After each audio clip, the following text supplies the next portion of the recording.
So what is the Mercedes-Benz GLB 220D like to drive well after putting 600 kilometers on it on the expressway, riding it in the city, and making sure that we cover all areas while testing as always. We found that the GLB is something that is really special to drive despite it's an SUV, because first of all it's got four-wheel drive. So what that does is give you a lot of grip while cornering, while changing lanes, and that grip, that reassurance, that safety of the 4x4 system, all-wheel drive system is there all the time, and that makes sure that you can push the car a bit harder and the tires just squeal a little bit, and they just keep on going on. There is without any loss of traction, it just keeps on moving ahead, and that sense of confidence, and when you can push it harder and faster, clearly make sure that the fun to drive aspect is very, very high. Also because you've got a diesel engine which makes out a lot of horsepower and torque, and which is around the 190 bhp and 400 newton meters of torque. That is a lot of horsepower and torque, so that makes things a lot of fun. And the third aspect to the fact that you do all of that and at the same time you can get 10 to 11 kilometers per liter, and if you drive normally in eco mode for a longer time, you can get 13 to 14 on the highway, and you can expect 11-12 on a daily basis. So that is an impressive number, and that is only possible with the diesels and four-wheel, and despite it having four-wheel drive. So all of that aspect, that's the reason why we keep on asking and we still love diesels, is because of that aspect. You can have all the fun in the world and the fuel efficiency doesn't go down, and you've got a lot of torque to play.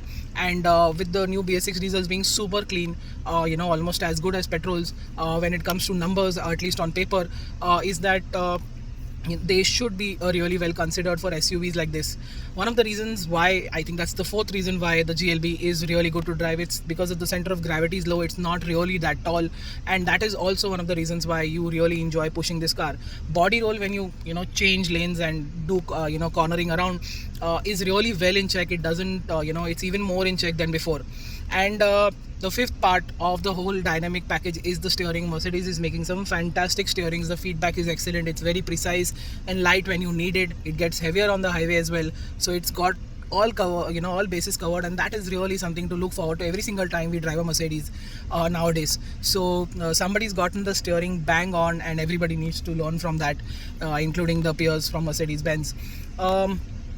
The brakes are good, like I said, the steering is great, the ride and handling is good, the ride quality is also pretty impressive. It is a bit stiff than you expect it to be, because this is the AMG line with bigger wheels, so it does translate into certain harshness at certain times over certain types of bad roads and slightly big potholes.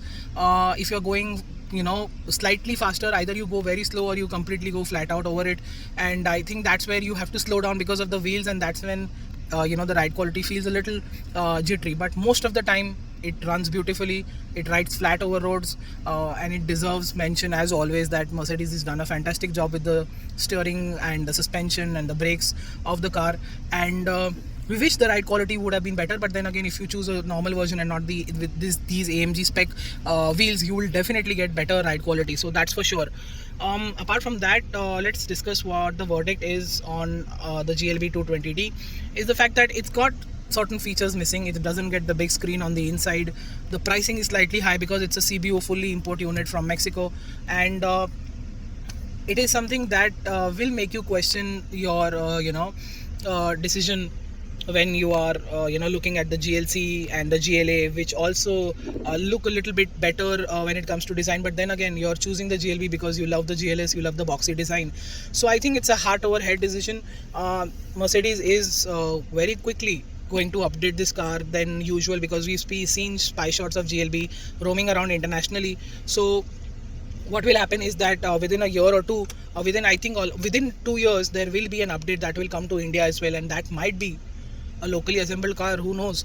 And that's it. That's what the GLB is like. It's got everything right when it comes to ride and handling, design, on the inside and outside. The feature list is a little bit on the lower side. The pricing is slightly higher, but then again, you will get a car that is a baby GLS in every other way.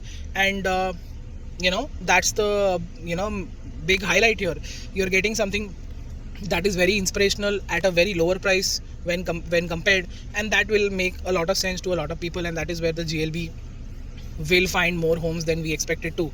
I think that's it. Thank you so much for watching our video. Make sure you like, share and subscribe. Follow us on our website and social media for everyday updates. Until then, goodbye.